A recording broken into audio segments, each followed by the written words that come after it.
Hello everybody, Raycoon here. Hello everybody, 1 second here. Just wanted to quickly explain to you that this video was shot before I changed my name. And yes, I changed my name from Raycoon to Radioactive. Just thought it would be a cool change, considering there technically already is someone who does these sort of DeviantArt videos with a name, basically being a little spin-off of Raccoon. I thought maybe I should change mine, give myself a more defined name in this little community. Anyways, yeah, just want to tell you about that. Anyways, I'll let you get back to the video, alright?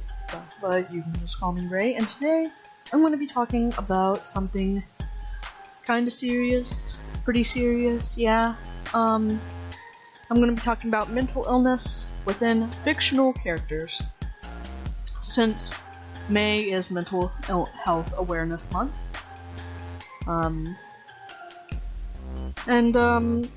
mental health is extremely important, and a lot of people suffer from it, and it has a lot of stigma surrounding it, especially the ones that some people might define as scary, such as schizophrenia, psychosis, DID, multiple personality disorder, stuff like that, or that some might just consider,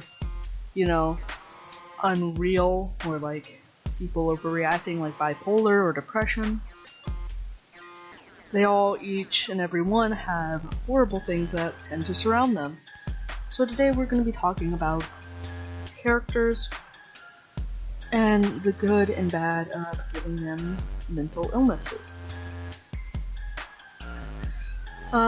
Before any of you guys go off saying I might not know what I'm talking about, or that I'm not someone who should be talking about this, just know that I have suffered from mental illness ranging from psychotic hallucinations to depression and anxiety, and I have attempted suicide before, and I'm a lot better now.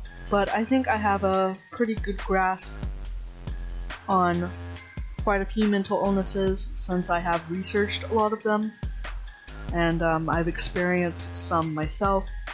Of course, I'm not going to preach about ones that I do not know about.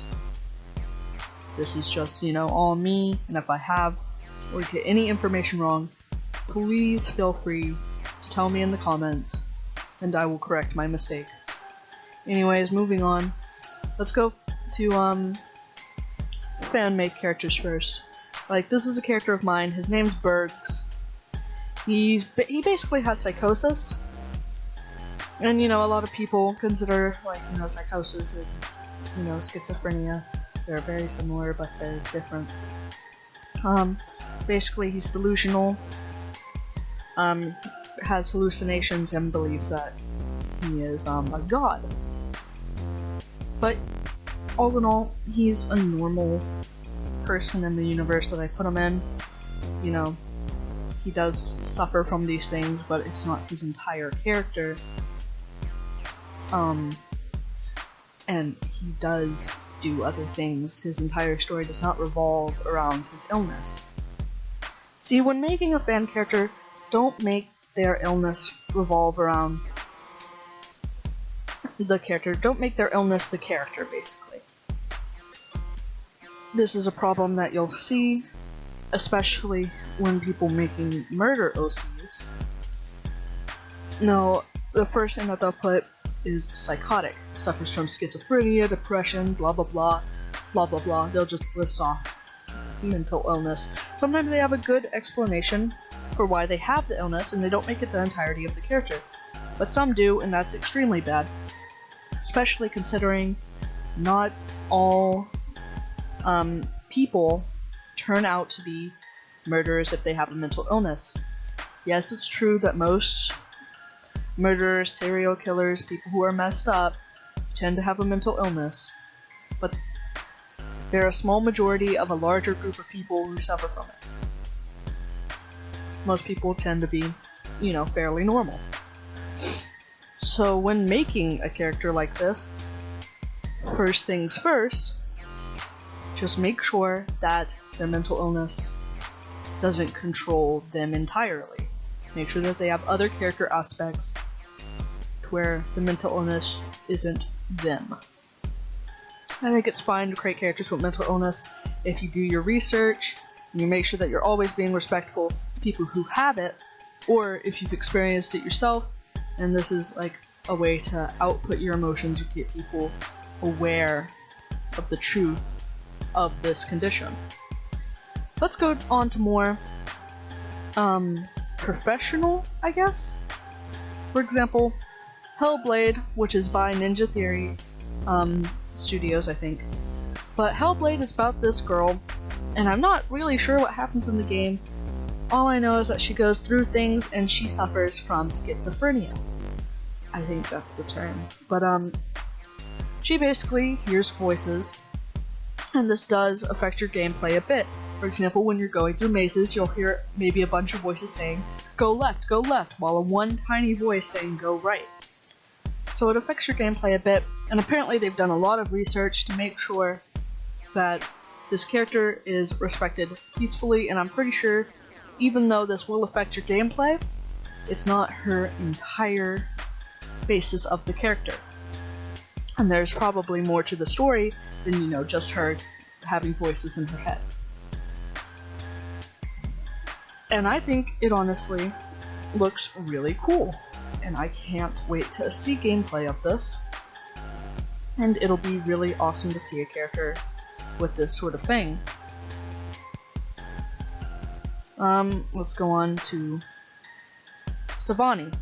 Obviously, not explicitly stated, but that episode in which Stevani goes to a party and they first form is a pretty good representation of social anxiety. Closing yourself out around others, and I think that they did a good job portraying that, if that was what they were going for.